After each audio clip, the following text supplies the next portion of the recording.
Hi everyone, it's Natalie here, and today I'm going to be talking about how to write Instagram captions that actually get you clients. A lot of times I hear from people that they write Instagram captions and either they get stuck on the process or they get a bunch of comments just saying that they're inspirational, which is lovely to hear.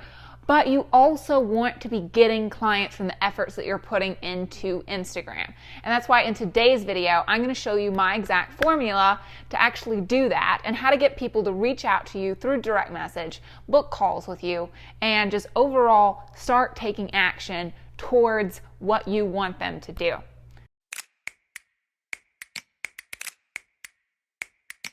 Before we get into this video today, I did want to let you know that I actually have a full, complete training on how to use Instagram to actually get a steady flow of clients month after month. And these are the same 4 principles that I teach in this webinar that I also teach to my Grow Your Impact students that allows them to get multiple clients weekly and monthly.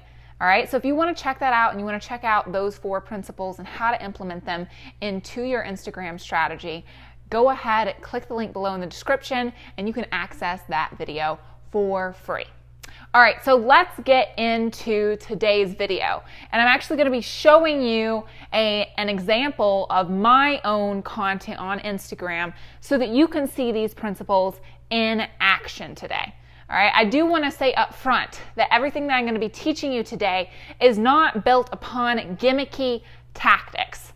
All right, I don't believe in gimmicky tactics. I never implement any kind of gimmicky tactics. And if someone's like, I've been doing this weird thing and it seems to be working, I'm a little bit like, okay, cool. But what I've seen that actually really works and what my clients have seen that really works for them is implementing marketing principles that are tried and true that never age. All right, and learning how to actually take that and use it on different platforms. And if you understand this and you understand the foundation of why people buy or how people actually get trust, right? How do people develop trust with you as a person and as a brand? If you understand those concepts and you understand what's going on behind the scenes and the principles of it, then you're able to adapt these same principles that I'm talking to you about today to almost anything and have it get you clients. All right, so let's get into this video. So today I'm going to be teaching you about direct response copywriting and how to actually apply this to the Instagram platform so that you have action-provoking content. So not in just inspiring content, not just informational content. Both of those things will never get you clients, but action-provoking content. So I'm going to show you today kind of my formula for doing that.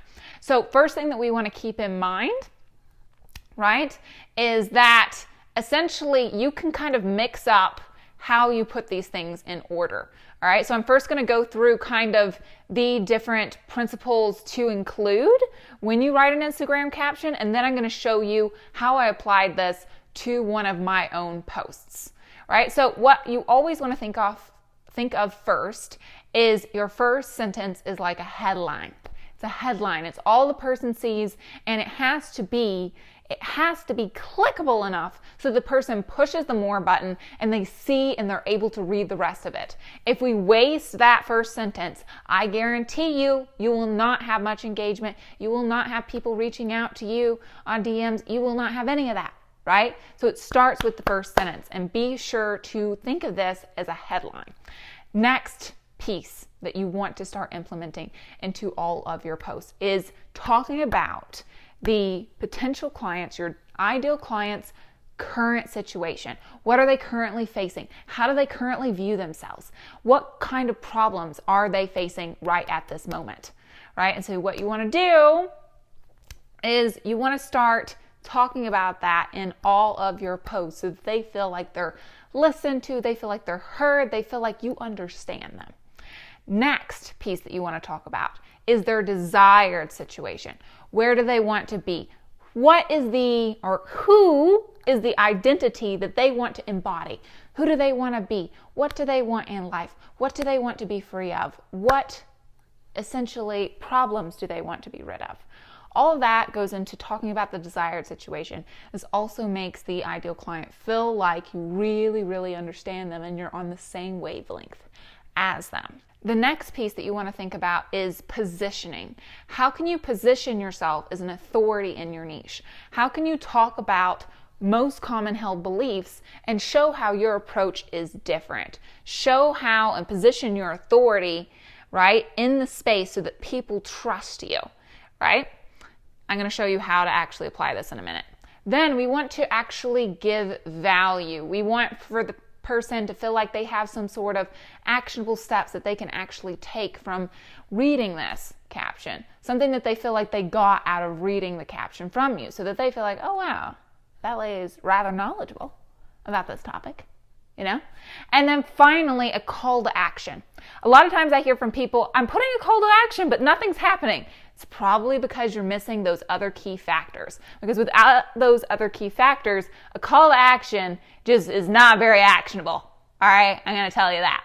But a call to action is essentially telling the person what you want them to do so that they will go and do it. All right, so let me show you how to apply this by giving you an example of one of my recent posts. All right, so I'm here on my personal Instagram account. All right, and we're going to be taking a look at this photo right here, where the title of this is very much a headline, just like I said. So it says 3 ways to get chosen over your competition. Stand out from the crowd with bikini marketing. Okay, so what am I doing here? I'm being very attention grabbing because I'm talking about bikini marketing, and most people are going to think to themselves, what are you telling me that I need to start posing in bikinis? Which is not the point of this post here. All right, but I have hooked people. That's what you want to think about. You need a headline, you need a hook, right? And I've also am showing that I'm talking about one of the most common problems I hear from people, which is how do I stand out in a saturated niche, right? So that's what I'm talking about here. Now, notice what I do next. All right, so I say it's called bikini marketing. It's a little known concept. This is how I'm positioning myself. And this is how I'm positioning myself as an authority. And then I go on to say, now I'm not saying that your Instagram needs to be photos of you just in a bikini all the time.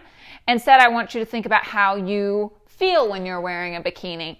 So I'm talking to them about this, and essentially I'm positioning my authority in the space, and I'm helping them understand this concept from a fresh lens, a fresh kind of point of view. Now, next what I do is I actually give people some value, right? So I talk about 3 things that's going to allow somebody to stand out from the competition, which is 1, your offer solves a deeply rooted problem, 2, your approach stands out in the noise, and 3, people feel connected to you. This is something that people can read. They can see, oh, I had never thought of it that way, right? And I would like to be able to stand out. So I'm again talking about the current situation. They feel like they can't stand out. And I'm talking about the desired situation. They would like to stand out in the crowd. They would like to become a respected authority in their field, right? And here's something else. I position myself again. I do even more positioning. I'm like, it's easy to overcomplicate things. Work on chasing algorithms. Change your niche for the gazillionth time. Spend hours on Canva creating fancy graphics. Why do I list those 3 things? Because those are 3 things people tell me all the time they spend a ton of time on, right? And I even see other people who do what I do talk about how to do those things. And I don't really think it's worth your time, all right? But that's the point here, is I'm positioning myself in the space within this post, right? And then at the very end, I talk about the desired situation again. I say, so if you want to become the respected authority in your niche that attracts clients like a magnet, then here I hit it with the call to action. Link in bio to schedule a call with me before spaces fill up and grow your impact. I only have 6 left. What does this do, everybody? This gets people to go click the link in my bio. I had several link clicks from this post, and yeah, I got some calls scheduled from talking about bikini marketing, as I put it. All right, everybody, I hope this video was helpful for you. Be sure to like this video, comment below what you want me to talk about next, and subscribe because I put out new videos just like this one every single Friday. So I'll see you in the next video.